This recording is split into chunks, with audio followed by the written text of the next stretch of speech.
नमस्कार साथियों, स्वागत है आप सभी का ऑफिशियल शुभम 108 में।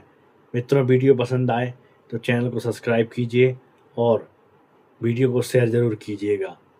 हम चर्चा करने वाले हैं गोंडवाना साम्राज्य की महान रानी रानी दुर्गावती जी के विषय में।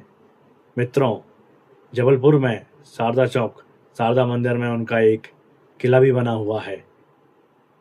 जब कभी आप इस तरफ आएँ तो उसका दर्शन जरूर करें। मित्रों, जबलपुर में 2023 में जब प्रधानमंत्री मोदी जी आए थे, तब उन्होंने गोंडवाना साम्राज्य की महान रानी दुर्गावती जी को समर्पित एक पूरा क्षेत्र, जिसमें 24 एकड़ के एक क्षेत्र में उनकी स्मृतियों और साथ ही उन्हीं के नाम से बहुत सी म्यूजियम और साथ ही उनकी मूर्ति लगाने के लिए उस योजना का शुभारंभ किया था, जिसमें करीबन 100 करोड़ की लागत बताई जाती है कि इस लागत के साथ एक पूरा क्षेत्र बनाया जाएगा, जिसमें एक म्यूजियम होगा जो पूरा एयर कंडीशनिंग म्यूजियम होगा, जिसमें रानी दुर्गावती जी के इतिहास के विषय में सारी जानकारी वहां पर आम जन मानस तक पहुंचाई जाएगी। साथ ही मित्रों, एक कांस्य धातु की प्रतिमा रानी दुर्गावती जी की उस क्षेत्र में लगाई जाएगी।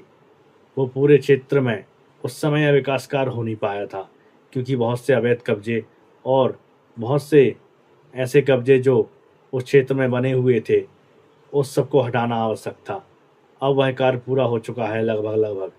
अब रानी दुर्गावती जी के इस 24 एकड़ परिक्षेत्र के निर्माण का कार्य तेज हो गया है और बहुत जल्दी हमें वह सुंदर म्यूजियम और साथ ही रानी दुर्गावती जी की वह मूर्ति जो वहाँ पर लगाई जानी है, वह दिखाई जाएगी। मित्रों, रानी दुर्गावती जी का इतिहास बहुत स्वर्णिम है। उन्होंने युद्ध में कभी हार नहीं मानी, किंतु जब उनका युद्ध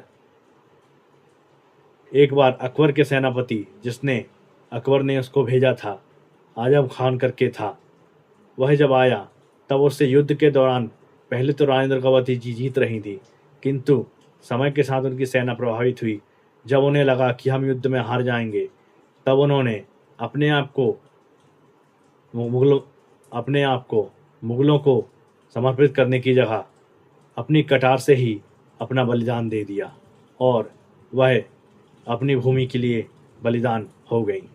मित्रों, मेरे पीछे आप स्लाइड के रूप में देख रहे होंगे, मैंने इन चीज़ों को दिखाया हूँ कि रानी दुर्गावती जी का महान इतिहास और अब यह म्यूजियम और इस क्षेत्र का जो 24 एकड़ परिसर बनने वाला है, यह उनकी भव्यता और उनके मान्यहान इतिहास को दिखाएगा और गोंडवाना साम्राज्य की उस ज़माने की शक्ति को दिखाएगा।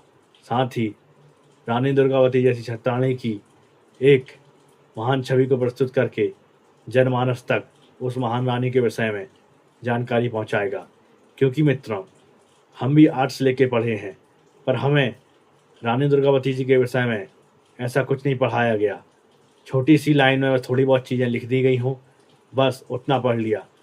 बाकी पूरा इतिहास हमारा मुगलों से भरा था, जिन्होंने इस देश को लूटा और बर्बाद किया। उस इतिहास में भी सच्चाई नहीं थी, केवल ऐसी चीज़ें बताई गईं जिससे हम भ्रमित होकर मुगल को अच्छा समझने लगे, और जो अत्याचार उन्होंने देश पर किए उसके बारे में हमारे इतिहास में नहीं दिया गया। किंतु अब भारत सरकार की यह मुहिम कि हमारे देश के इतिहास में केवल हमारे वीर सपूतों, चाहे वह महाराणा प्रताप हो, चाहे गोंडवाना साम्राज्य की रानी दुर्गावती हो, चाहे झांसी की महान रानी रानी लक्ष्मीबाई हो, इनके विषय में पढ़ाया जाएगा। यह एक अच्छी पहल है।